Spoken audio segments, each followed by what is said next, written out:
Saya pergi ke Jombang, Jawa Timur. Ziarah ke makam Hadratus Syekh Muhammad Hashim Asy'ari. Di sampingnya ada masjid. Saya pergi ke Yogyakarta. Ziarah ke makam Kiai Haji Ahmad Dahlan. Di sampingnya ada masjid. Hampir semua ulama meninggalkan masjid. Bagaimana dengan Presiden Negara Kesatuan Republik Indonesia? Belanda pergi, Jepang terbang. Apa yang kekal abadi? Rezim Orde Lama tumbang, datang Orde Baru jatuh. Tapi yang namanya masjid tetap kekal abadi. Masjid Kemerdekaan, Masjid Istiqlal, dibangun oleh Presiden Insinyur Soekarno. Allahu Akbar.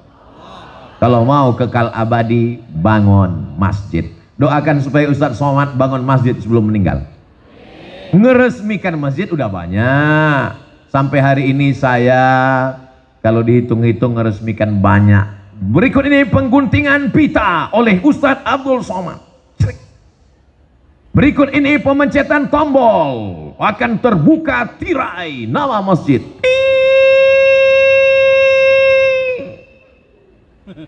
Nggak terbuka, macet. Berikut ini penandatanganan prasasti oleh Abdul Somad. Lama-lama saya mikir dalam hati, saya nggak pernah bangun, saya nggak pernah ikut pembebasan tanahnya, saya nggak pernah ikut nyemennya, saya nggak pernah ikut masang karpetnya. Jangan-jangan nanti pas di akhirat, berikut ini Abdul Somad dipersilakan masuk surga secara seremonial. Nauzubillah, nauzubillah. Ustadz Somad, itu yang di atas pentas kanan dan kiri Ustadz itu adalah para imam-imam Masjid Agung. Di dalam kepala mereka Al-Quran, suara mereka merdu, mereka membimbing sholat, masjidnya dibangun, tapi juga imarah, memakmurkan masjid. Dari suara muazzinnya, dari bunyi solawatnya tadi ketika saya masuk, Maulaya salli wa sallim daiman abada ala habibika khairil khalqi kullihimi. Solawat burdah dilantunkan oleh para imam dan muazzin, qori kita tadi. Masya Allah, tabarakallah. Mudah-mudahan anak-anak kita menjadi para penghafal Quran. Berikut ini pembacaan ayat suci Al-Quran oleh qori juara 1 kota Sukabumi. Di tempat lain kadang baca Masya Allah, begitu selesai acara pas ditanya, itu qorinya dari mana Pak? Pemain naturalisasi. Kadang subuh-subuh kita tinggal di hotel mau pengajian, subuh jam 4, jam 3.30 suara ngaji. A'udzubillahi minasyaitonir rajim. Bismillahirrahmanirrahim. Wadduha. Ya Allah, begitu sampai ke masjid flash disk. Tapi di Sukabumi saya sudah melihat dengan mata kepala saya sudah mendengar suara mereka. Agak-agaknya apa rahasia suara mereka ini begitu merdu? Nanti kita tanya, jangan kemana-mana setelah yang satu ini. Saudaraku yang dimuliakan Allah Subhanahu wa Ta'ala, masjid tidak hanya sekedar membangun fisiknya, dindingnya, AC-nya, mimbarnya, tapi juga di dalam ada muazzinnya, imamnya. Jangan kelahi hanya masalah khilafi. Ustadz Somad, ini kami punya universitas di Sukabumi. Oh, warnanya biru muda. Universitas Muhammadiyah Sukabumi. Betul. Saya, kalau di masjid dekat rumah saya ini biar kurus-kurus gini imam loh. Imam. Saya kalau sholat di dekat rumah saya, Sami Allahu liman hamidah. Allahumma hdina fi man hadait, wa afina fi man afait, wa tawallana fi man tawallait.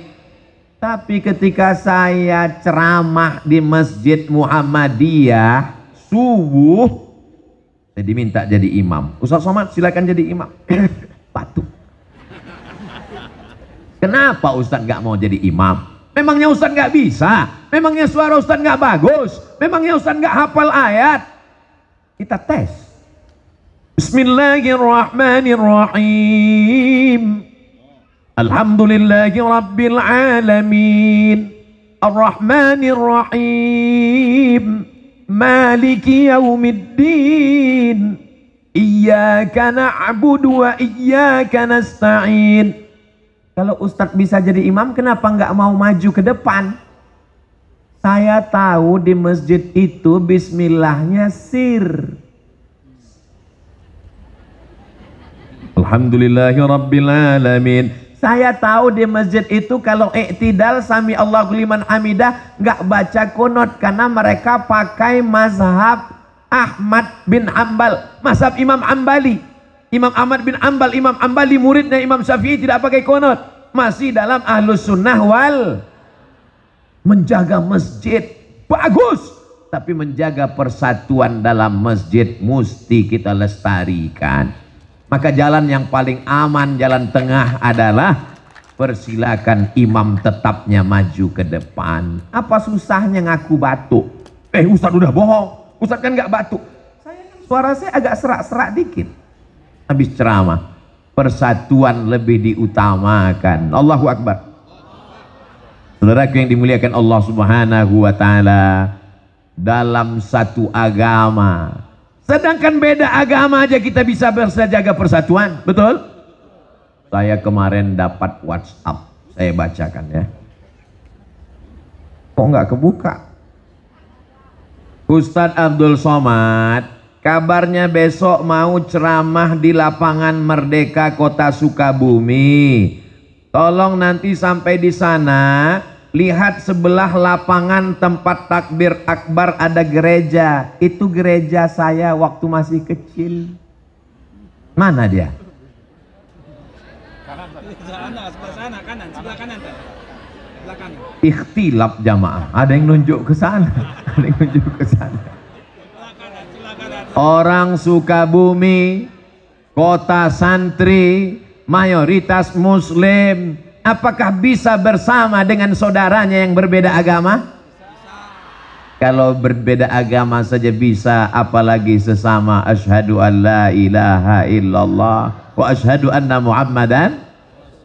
Yang susah itu beda pilihan politik, Pak Ustadz. Makanya ketika ke masjid jangan bawa baju yang ada tulisan. Pakai baju polos kayak Ustadz Somad. Sholat ke masjid pakai tulisan di coblos nomor. Kita ini tinggal bukan lagi di kerajaan, kita tinggal bukan lagi di kesultanan, kita tinggal di negara kesatuan Republik Indonesia. Sistem yang kita pakai demokrasi berdasarkan musyawarah, dengan menunjukkan suara, dengan memilih dari mulai kades sampai bupati, wali kota, gubernur, presiden, dan wakil presiden. Itu adalah sesuatu yang lumrah, wajar. Kenapa kita menjadi orang yang kagetan? Ini adalah contoh orang yang bisa menjaga persatuan walaupun penuh dengan perbedaan. Betul? Ada yang pakai peci, ada yang warnanya putih, ada yang hitam, dan mereka nggak saling ejek. Untuk apa pakai peci putih kalau isinya hitam? Lebih baik pakai peci hitam tapi isinya putih. Akhirnya yang bingung kan yang peci merah.